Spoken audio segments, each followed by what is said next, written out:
e o fisco tem, né, contingente de servidores suficiente para fiscalizar todas as empresas para não permitir essa manipulação contábil? Não tem.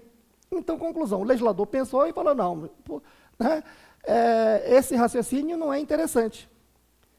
Aí, alguém de inteligência maior no governo pensou o seguinte, olha, esse negócio de proibir, porque esse negócio de proibir não funciona. É igual bebida alcoólica no dia da eleição.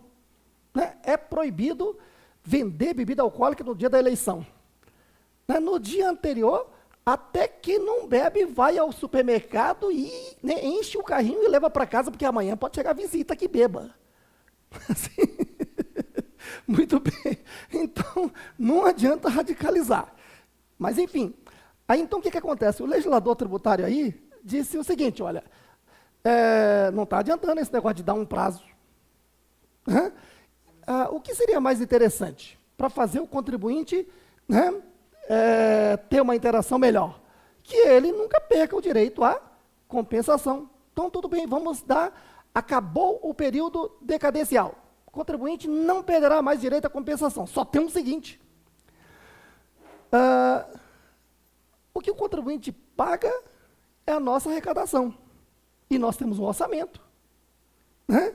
Então, o legislador diz o seguinte, tá bom, daqui por diante não terá mais o período decadencial, só que tem o seguinte, ele pode compensar em qualquer época, mas na hora de compensar, nunca poderá compensar mais do que 30% da base de cálculo antes da compensação. Então, aí sim seria o quê? Essa figura do limite para compensação. Então, observe, né, se você comparar o legislador antigo para o novo legislador foi muito mais inteligente. Para que radicalizar algo que o contribuinte tem direito? Retirar esse direito. Ele não vai querer perder. Né? E segundo, para o governo, o mais importante não é a arrecadação? Então, permita a ele o direito de compensar, mas sob limite, só de 30%. Isso demonstra o quê? O legislador mais inteligente. Outro detalhe. Já que você perguntou, olha só. Né? Até 1995, aqui no Brasil existia imposto de renda, né, sobre a distribuição de lucro, que está voltando de novo, né? Isso mostra que o governo, o legislador tributário está voltando a ser burro, né? Mas, enfim, olha só. Você já viu que na demonstração do resultado do exercício, tributação aparece em que lugar aqui? Item 2, deduções, você tem aqui um monte de tributos que incidem sobre a receita, não é isso? Depois, aonde mais?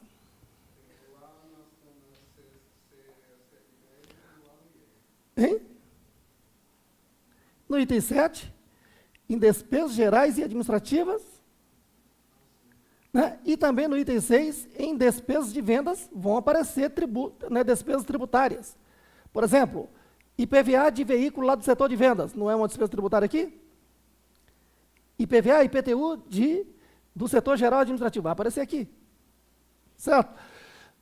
Depois vai aparecer lá embaixo o quê? Contribuição social sobre lucro, imposto de renda. De quanto contribuição social sobre lucro? 9%. Imposto de renda, 25%. Aí quando sobra aqui embaixo é lucro antes do imposto de renda. Aliás, lucro líquido do exercício, aliás. Chegou o lucro líquido do exercício. Esse lucro líquido do exercício está onde?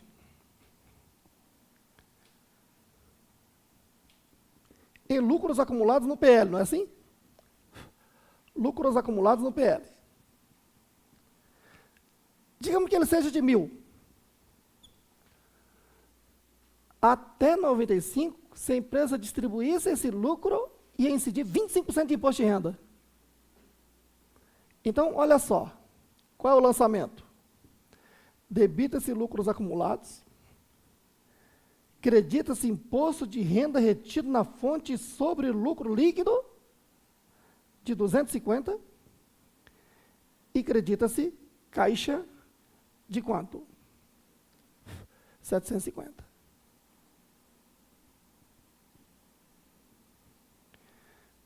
Certo aí?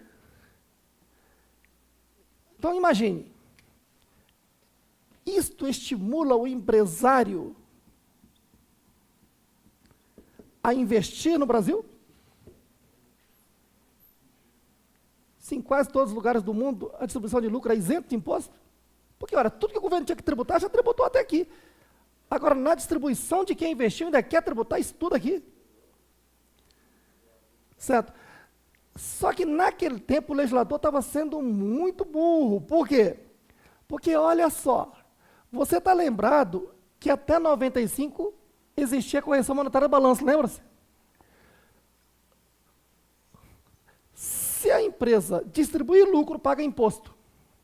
E se não distribuir, ele mantém aqui o PL com saldo criador. Então o lucro está aqui, não está? E se você corrigir balanço, qual é o lançamento aí?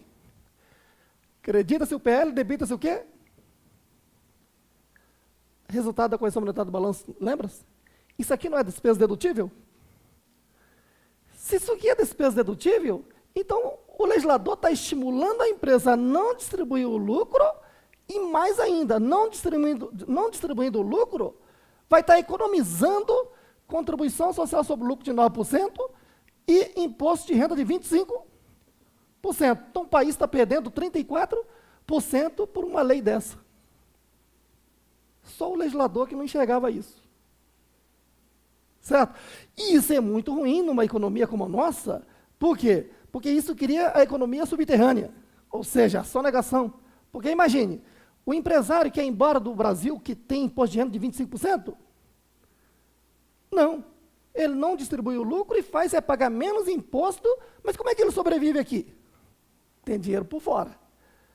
Então ele, né, estimula o caixa 2 do país. Tá certo? Aí você diz, tá bom, e se acabou a correção monetária do balanço? Tributar esse lucro é interessante? Tributar esse lucro é não acompanhar os outros países. O Brasilzão não é um país, né, emergente, subdesenvolvido, não precisa de investimento externo. Né? Há quanto tempo que nós estamos aí com o nosso PIBinho? Né? Desde o Plano Real para cá. Nenhum governante que entrou de lá para cá conseguiu gerar crescimento econômico. Tudo que a gente vê de estatística é uma vergonha. Né? E ainda traz a Lei 12.973, a tributação sobre lucro. Criou toda uma complexidade de apurar, né? Porque nós temos o artigo 10 da Lei 9.249, que diz que distribuição de lucro é o quê? Isenta. Aí chega agora o governo e diz, ó, tudo bem, está mantida a isenção, só que vai ter o lucro fiscal e o lucro societário.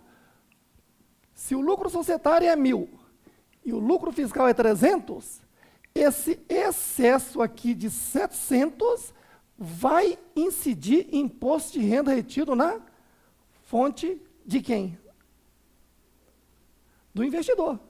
Quem paga é o investidor. A empresa tem que reter e recolher.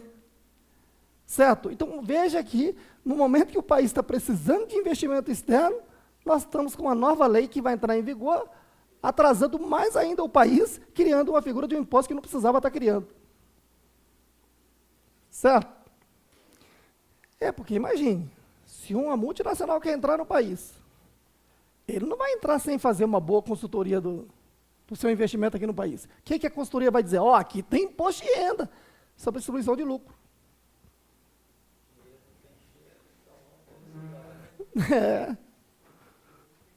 Pessoal, nosso foco nesse instante, então, para a gente finalizar essa parte, né, é o seguinte, tratar aqui do ajuste temporário. Né? O que é ajuste temporário? Ajuste fiscal material temporário. Material porque afeta contribuição social e ou imposto de renda. E temporário, por quê? Porque eu vou, além de adicionar ou excluir na parte A, vou ter que controlá-lo lá no parte B. E o que está controlado lá no parte B, eu tenho que fazer diferimento tributário. Então, como é que diferimento tributário em termos de lançamento contábil? Como é que você faz isso? Vamos acompanhar esse raciocínio. Aplicando a legislação societária, no Diário e Razão, aqui do primeiro trimestre, né, de X1, fizemos a contabilidade no Diário e Razão, apresentamos a demonstração do resultado do trimestre assim: receitas tributáveis, 10.000, receitas isentas, 5.000, despesas dedutíveis, 12.000, Despesas indedutíveis, 2.000. A contabilidade, CPC, apresenta lucro antes do imposto de renda de 1.000. Certinho aí? Tá bom. Na ótica fiscal, você já sabe, para os olhos do fisco, vamos enxergar aqui o fisco de novo.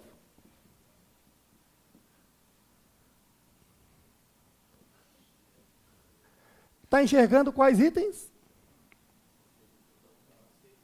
Receita tributável e despesa dedutível. Então, para o fisco, tem prejuízo fiscal aí, não vai ter imposto de renda. Concorda? Mas qual é o ponto de partida para atender a legislação tributária? É pegar o resultado líquido contábil, que é o lucro antes do imposto de renda. Então, trago aqui para o LALU parte A e vou determinar o lucro real, que é a base de cálculo do imposto de renda. Então, está aqui. Lucro antes do imposto de renda, R$ 1.000. Receita isenta, faço a exclusão.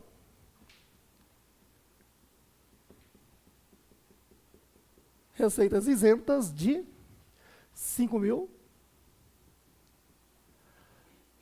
Despesa indedutível, faço a adição. Então, mais despesas indedutíveis de 12.000. Pronto, aqui fazendo a soma algébrica. A 12.000, isso, indedutível 12, certo. Então, aqui nós temos a indedutível é 2? Opa, estou enxergando. De fato, indedutível, 2.000. Então, vamos lá. 1.000 mais 2, 3.000, menos 5.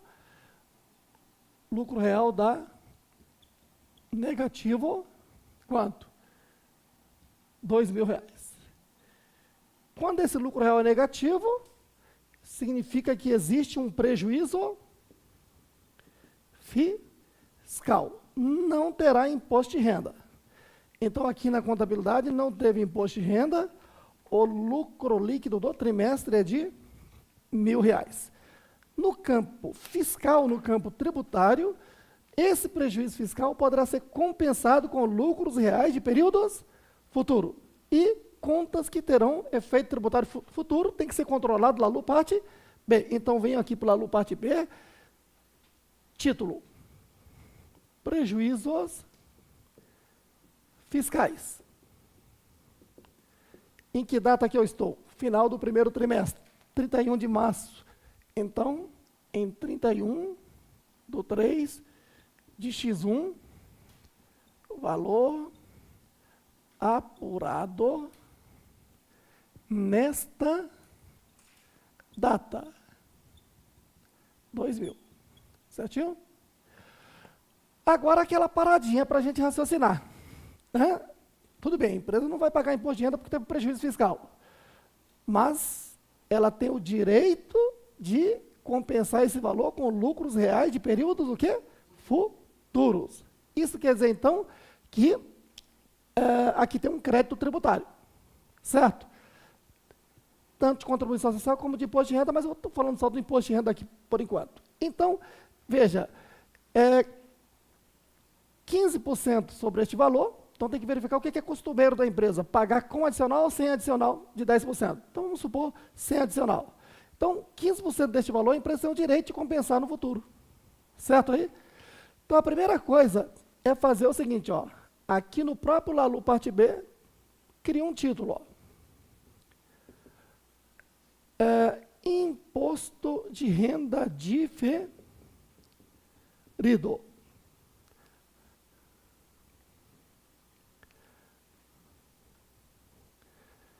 Esse título, aquele título lá é obrigatório, esse segundo aqui é facultativo, mas eu recomendo porque facilita, né, o cálculo. Ó. Nessa data aqui, dia 31/3 de X1, valor diferido nesta data. Aí demonstro. 2.000 vezes 15%, 300. Esses R$ 300, o que o fisco exige é que se faça um lançamento contábil dele. Como? Esse valor não é um direito que a empresa tem de diminuir seu tributo lá no futuro? Deixa eu só concluir. Isso aqui não é um direito? Se é um direito, é conta do ativo. Então, debita-se aqui no ativo imposto de renda diferido de 300, referente a este lançamento aqui. Esse valor. Certo? Aí você, mas qual a contrapartida? Né? A lei tributária manda acreditar lá no passivo não circulante o mesmo valor, 300. Aí você, mas qual o sentido? Não tem nenhum sentido no passivo, simplesmente para fazer a partida dobrada. Certo? Isto aqui é o que você encontra numa série de questões de provas de concurso público do CESP, ESAF, que diz o quê? Né? É imposto de renda do ativo e concomitante do passivo, é isso aqui. Certo? Então, isso aqui é só um controle. Na medida em que for fazendo a compensação, eu tenho que ir estornando isso aqui. Por isso é interessante a gente ir para um segundo período de exemplo, para você entender como é que você faz essa compensação. Certo aí? Aproveitando então, voltando ao assunto, olha só. O colega fez uma pergunta num momento muito oportuno, que é o ajuste a valor presente, que é o assunto que a gente está estudando, não é isso? A lei diz o quê? Que os ativos e passivos de longo prazo têm que ser ajustados a valor presente. E os de curto prazo, se tiver efeito relevante, não é assim? A lei, CPC e tal. Muito bem. Claro, isto você tem que interpretar de que o que eu trago a valor presente de ativo e passivo são ativos e passivos o que? Monetários. São contas a receber e contas a pagar. Mesmo sendo ativos e passivos monetários, só se eles estiverem pelo valor futuro é que eu trago o valor presente. E quando que ele está pelo valor futuro? Se ele não estiver indexado. Porque se ele estiver indexado, ele já está pelo valor presente. Né? Tá bom. Agora, ativos e passivos de longo prazo têm que ser trazidos a valor presente. Certo? Mas o CPC 12 diz, exceto tributos diferidos, que são estes aqui. Ó. Por quê? Porque estes aqui não tem como mensurar, né? Por quanto tempo efetivamente ele vai o quê? Perdurar como contas que a empresa vai poder, né, se beneficiar. Por quê? Porque a lei tributária diz acabou o período decadencial, você pode compensar em qualquer época futura, pode ser até daqui 200 anos. E regime de competência para apropriar qualquer receita ou despesa exige o quê? Prazo. Ainda que por estimativa, e esse não tem prazo. Então, né, esse é o motivo pelo qual o CPC 12, né, optou por não fazer ajuste a valor presente de tributos diferidos, e isso não é só no país. Isso é, né, o próprio IFRS assim adotou. Todos entenderam o raciocínio? Respondido a pergunta?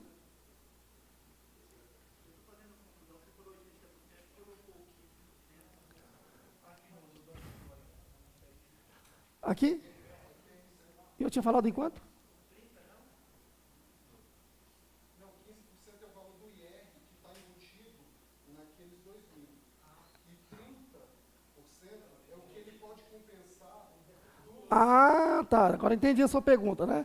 Não, a questão dos 30% é o limite para compensação. Quando eu for compensar, eu não posso compensar mais do que 30% da base de cálculo antes da compensação.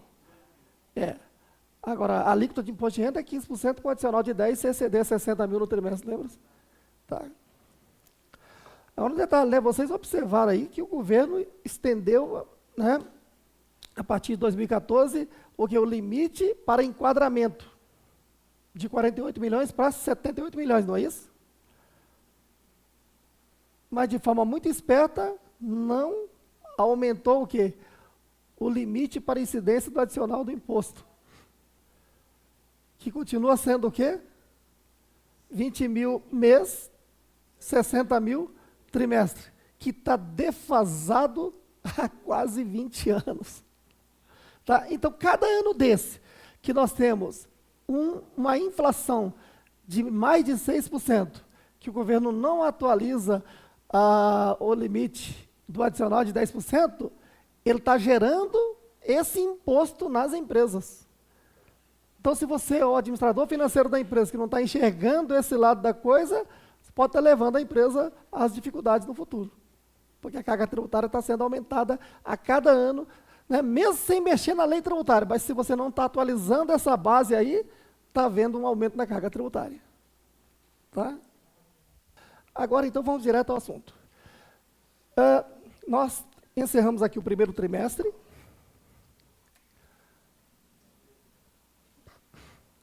Agora vamos para o segundo trimestre. Segundo trimestre.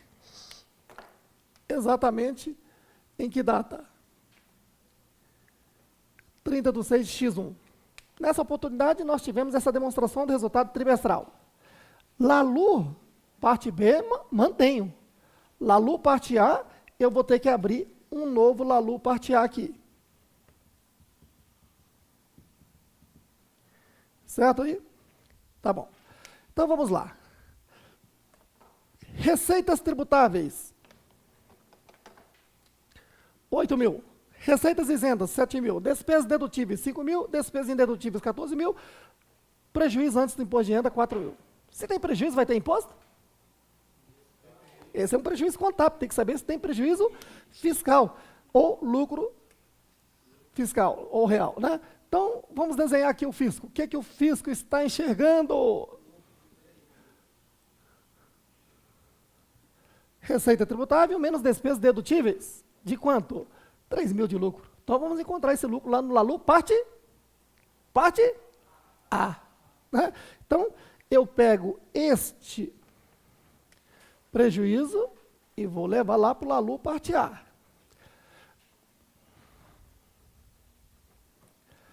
Bom, outro trimestre anterior já não vai interessar, então eu vou apagar aqui. É aqui mesmo que eu vou fazer o cálculo. Então, digamos, eu estou lá na página 2 do LALU, parte A. Página 1, usei no trimestre anterior. Determinação do lucro real. Prejuízo antes do imposto de renda de quanto? 4 mil. E o que eu tenho de adições aí? Mais despesas indedutíveis de 14 mil. Menos receitas isentas de 7 mil. Aqui eu tenho o lucro real de 3 mil, não é isso? Lembre-se que esse valor é negativo, né? Não precisa nem colocar entre parênteses. Então, menos 4 com mais 14, mais 10, menos 7, 3 mil, certo? Exatamente o que o fisco está enxergando. Esses 8 mil menos 5 mil aqui, certinho? Tá. Agora, esse, na verdade, é o lucro real antes de quê? Da compensação. Então, agora eu vou compensar prejuízos fiscais. Para isso, eu tenho que ir lá no LALU, parte B.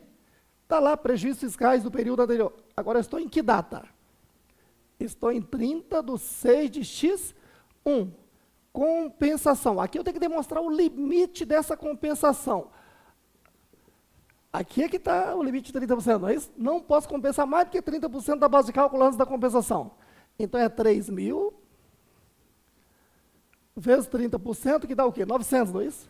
Então, de 2 mil, eu só vou levar 900 para a compensação aqui, ó.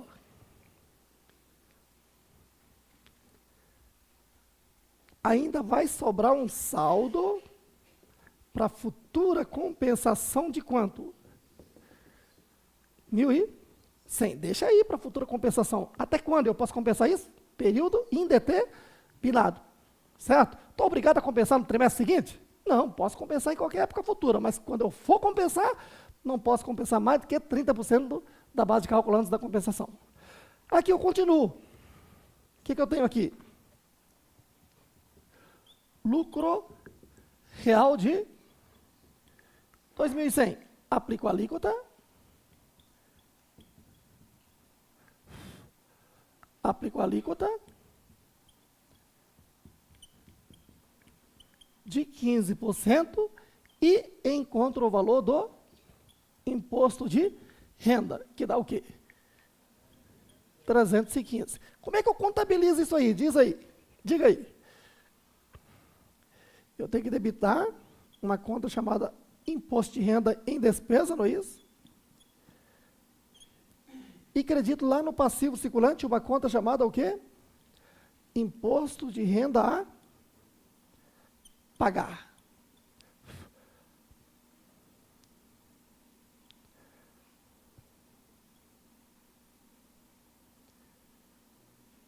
Certo aí?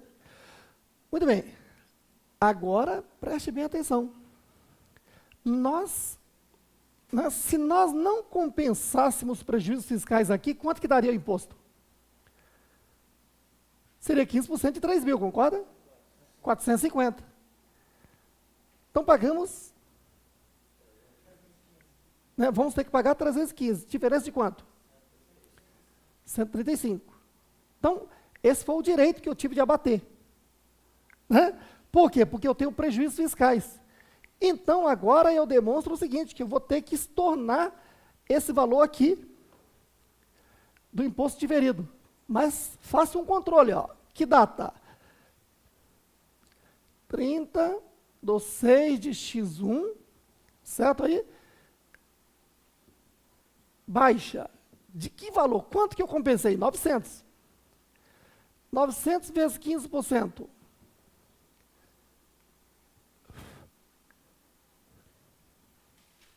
Que dá o quê? 135. Certo? 135 é exatamente o objeto do lançamento 3 aqui, ó.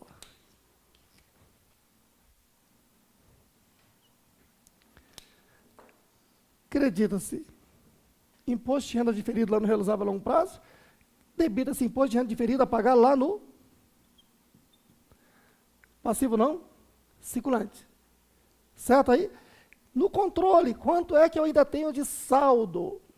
30/6 de X1.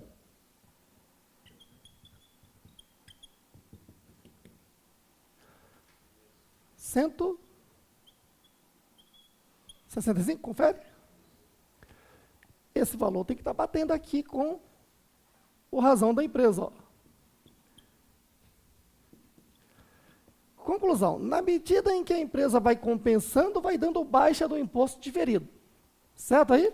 De tal forma que quando zerar o prejuízo fiscal, que dá direito a esse crédito tributário, na contabilidade os tributos diferidos vão zerar.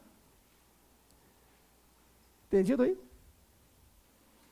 Quem já tinha estudado isso na vida? Ninguém? Sempre existiu, tá?